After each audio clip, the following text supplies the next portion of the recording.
So hello again, everyone. Today's Civic Break focuses on Project 2025 and related policy developments.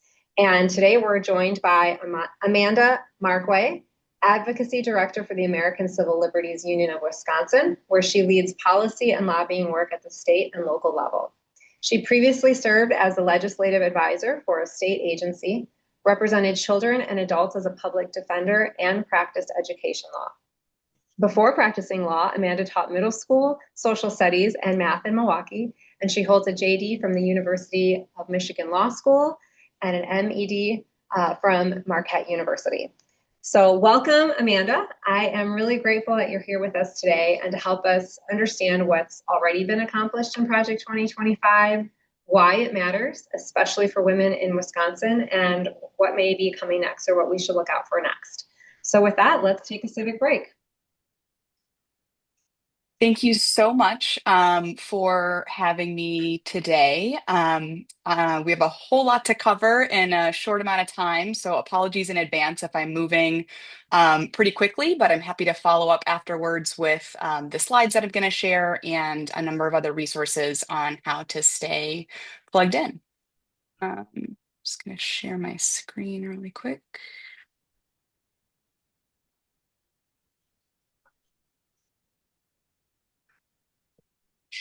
All right, can everybody see this slide all right? Fantastic. So Project 2025 and progress 1 year in have a packed agenda today. Going to do a little intro, talk briefly about the ACLU of Wisconsin's work. What is Project 2025? Where are we now? Doing a little bit of a deeper dive on a few issues that definitely have an impact on women and families in Wisconsin, and then close out on what our obligations are in this moment. But I'd also like to start on an extremely personal note. My mom taught first and second grade in Wauwatosa Public Schools for over 30 years, and my dad worked third shift. I grew up in Sussex, Wisconsin, in Waukesha County, and I grew up in a home where CNN or some other news channel was just always on in the background. And my mom made sure that I grew up knowing that I could do or be anything that I wanted to be.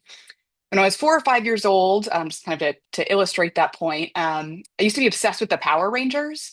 And I remember my mom taking me to the Halloween store at Brookfield Square Mall, and I was so excited to be the Red Power Ranger for Halloween because he was like the leader of all the other Power Rangers, and he had the T-Rex emblem on his outfit, which was obviously the best dinosaur. And the lady at the checkout counter was, we put the costume up on the counter and she's, oh, we have pink Power Ranger costumes in stock for your daughter. And I don't even think my mom said anything. She just kind of gave her that teacher glare that just cut that lady off mid-sentence as if to say, who do you think you are, the costume gender police? And she finished ringing us up. Um, I lost my mom almost nearly 1 year ago after her very long battle with dementia. And the first week of Donald Trump's second term was the last week of my mom's life. And as hospice workers and family were just in and out of my parents' apartment that week, it was just like when I was growing up, where the news on the TV was on in the background the whole time. So it was just an existentially absurd way to kick off the new administration and its path to implementing Project 2025. And it's been a bonkers, nonstop 12 months since then. So the federal administration has moved at warp speed, and so has our state legislature in their attempts to implement aspects of Project 2025's objectives here in Wisconsin at the state level. So I engage in policy work for my job, but I think it's really important to recognize that we all have a part to play in staying civically engaged. as was mentioned in the intro, a few careers ago, I was a middle school social studies teacher, and I had these posters and quotes all over my classroom walls. And directly above the chalkboard in the front of the classroom, I had this really big picket sign that I made with construction paper and markers that said, "Democracy is not a spectator sport." And so every time my students looked up, they were confronted with that message, that call to action. Participating in democracy is not it's a verb, it's a practice. It can be really scary and intimidating, but like anything else, the more you practice and you build that muscle of civic participation, the easier it becomes, especially when things are moving fast and furious. There are 1 million ways to plug in. And if you don't know where to start, just pick something. So a little bit about the ACLU of Wisconsin. So I currently serve as the advocacy director. We have been in existence since 1930 and protect, defend, and expand civil rights and liberties, particularly for communities historically denied their rights through nonpartisan advocacy, community engagement, litigation, and organizing in order to create a more just future. And we work alongside the National ACLU and 50 other ACLU affiliates. While I am a lawyer, my work is not with the litigation team. I do policy analysis, lobbying, and community education around civil rights and liberties issues at the state and local level. Right now, we have 5 priority issue areas that guide our work: strengthening democracy, criminal legal reform, First Amendment, immigrants' rights, and LGBTQ rights and bodily autonomy, all of which are quite directly impacted by the implementation of Project 2025. So what is it? It is part of an initiative of the Heritage Foundation, which is a conservative-leaning think tank that's built on 4 main pillars. There's a nearly 900-page policy guide. The PDF was flying around online for quite a while, called the Mandate for Leadership 2025. The other pillars were a personnel database to identify conservative candidates for government positions, a presidential administration academy for training future administration officials, and a 180-day action playbook for immediate implementation. So it sets this federal policy agenda and creates a blueprint for just a radical restructuring of the executive branch that would undercut decades of progress and constitutional values. It proposes changes across nearly all areas of government, including restructuring federal agencies, immigration and border policies, reproductive rights, LGBTQ rights and protections, law enforcement, economic regulation, and social programs. But overall, the plan emphasizes reducing the size of the federal government, centralizing executive power, and implementing traditional conservative values. So 1 year ago, President Donald Trump was sworn in for a second term, and within hours of his inauguration, it was clear that he and his administration would once again test the Constitution and the willingness of our nation's institutions and people to defend that Constitution. What I think stood out or has stood out over the last year is just the volume, pace, and persistence of the second Trump administration's assault on a lot of our most fundamental rights and freedoms. And there was multiple flashpoints throughout the last year, kind of shock and awe strategy that yielded a sustained and aggressive assault on civil rights and civil liberties, resulting in 225 executive orders signed. I think that's still the correct number as of December. And so nearly daily efforts to dismantle civil rights and civil liberties protections, intimidate marginalized communities and upend the rule of law, threaten to normalize what was previously unthinkable.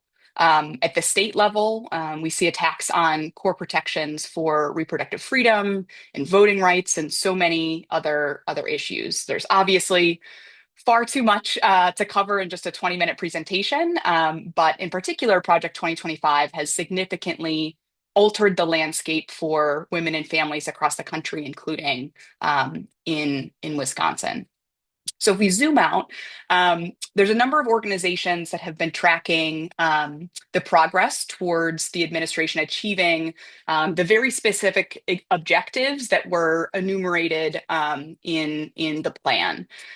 There's a number of organizations that have these trackers, but there's a Project 2025 tracker at project2025.observer that has an excellent high-level breakdown of the implementation over time, breaking down by each objective and by each federal agency that the policy is related to.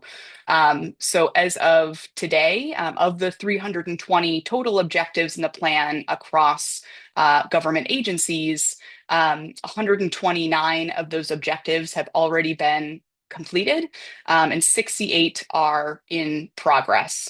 In addition to kind of a lot of other things that are happening within federal government that might not be specifically tied to an enumerated objective, but is kind of within the spirit of what was contained in that plan.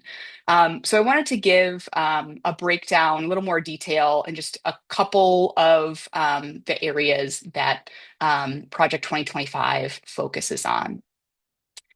And but before we get there, just showing kind of on the tracker, they have breakdowns by number of objectives achieved over time of the 320.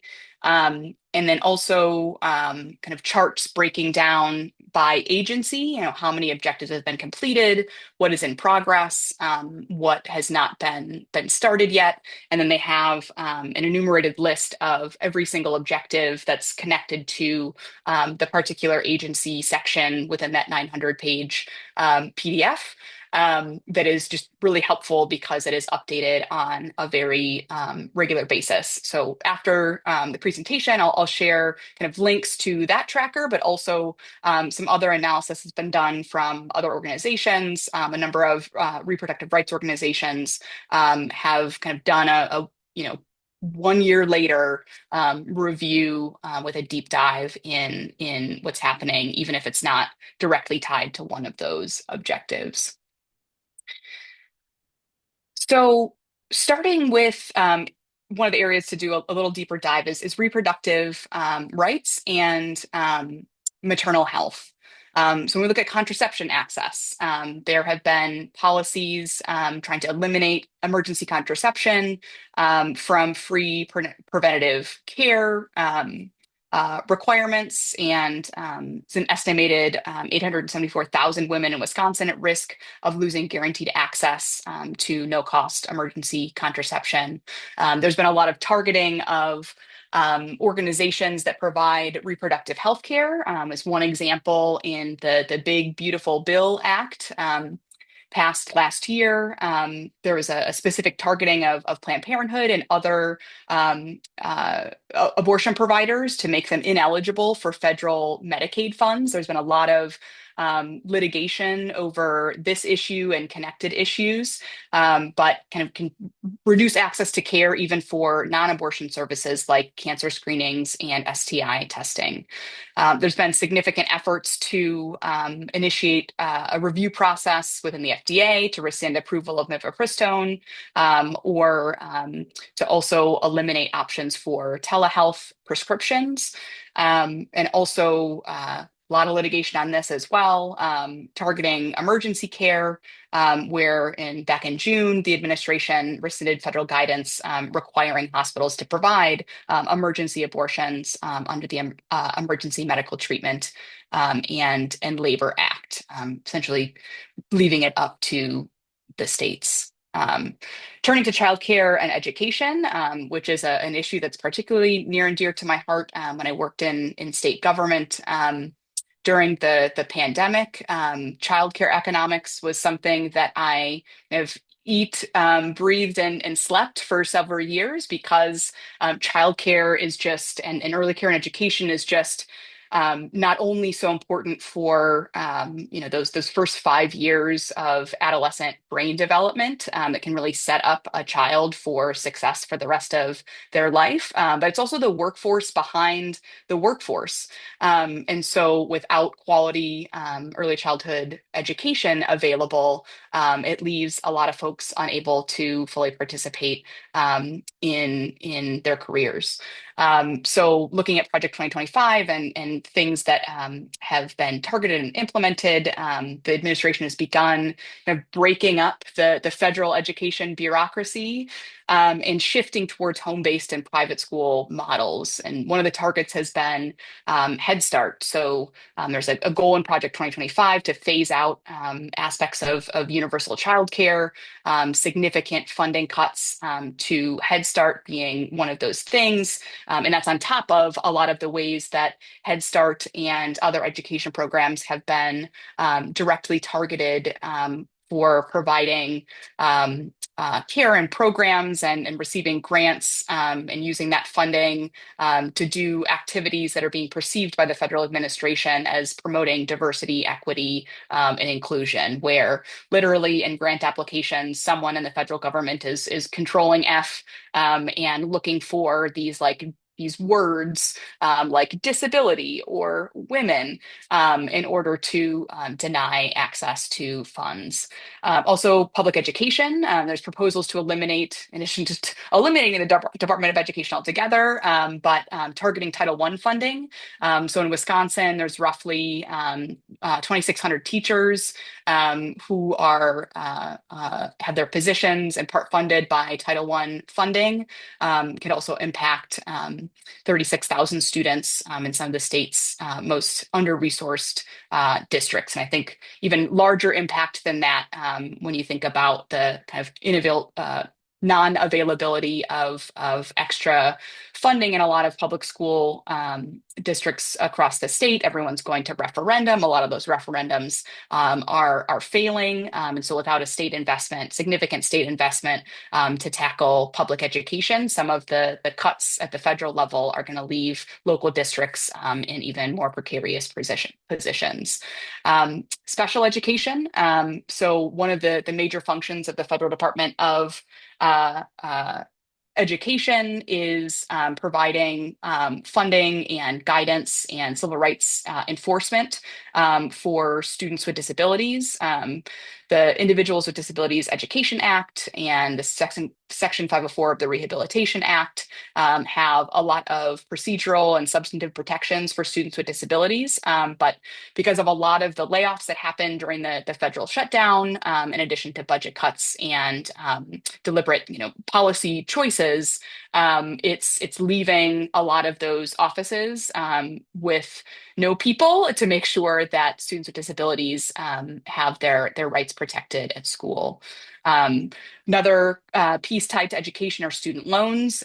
So the replacement of income-driven repayment plans with this kind of one-size-fits-all model has some estimates finding that about 120,000 Wisconsin borrowers are going to be paying several $1,000s more per year. In the voting rights and democracy arena, the president signed the Preserving and Protecting the Integrity of American Elections executive order that was directing the Election Assistance Commission to update the National Mail Voter Registration Form to require documentary proof of citizenship in order to vote. And I should have mentioned, almost every single one of these items that I'm going to discuss has been challenged in some way, shape, or form through litigation from the ACLU and a bunch of other organizations that have been fighting what are wildly unconstitutional and otherwise illegal under federal law actions. But it just leaves us in this really precarious place where the state of the law is in flux, which is challenging, especially when we have elections that are coming up soon. The administration has also moved to condition federal election grants on state compliance with things like new citizenship verification standards. One of the executive orders required the Social Security Administration and DHS to provide states with real-time access to citizenship databases and other kind of centralized forms of data across government to facilitate aggressive voter roll purges. Project 2025 also called for the DOJ to pivot away from their traditional civil rights enforcement towards prosecuting election-related crimes.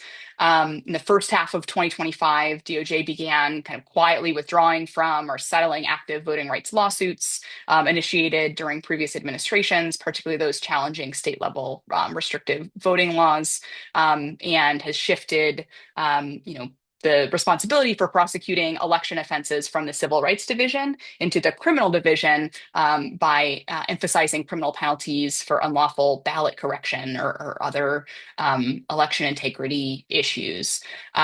Also targeting of efforts to have a whole government approach to voting access and registration. Immigration and law enforcement.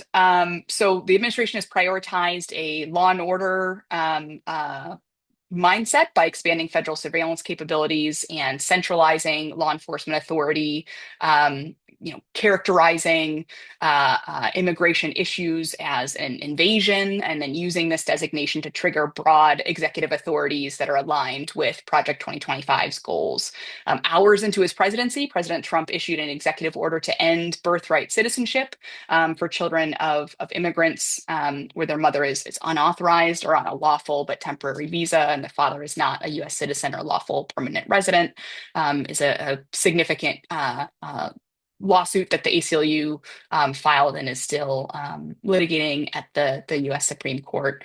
There's been domestic troop deployments in addition to ICE and other law enforcement agencies across the country. In late September, Trump also signed an executive order purporting to designate Antifa as a domestic terrorist organization, but had broad sweeping implications for the First Amendment rights of everyone. And that's just scratching the surface. This week has been particularly bonkers in the way that the administration has escalated their enforcement operations in Minnesota and elsewhere. I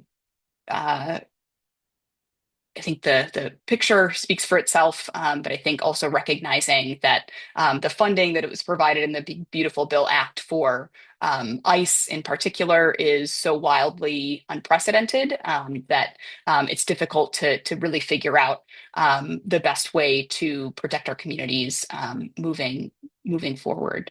So thinking about our obligations in this moment, democracy thrives, I think, only when the people who live within it refuse to be bystanders. It's so easy to feel overwhelmed by the shifting landscape at the federal level and at the state level.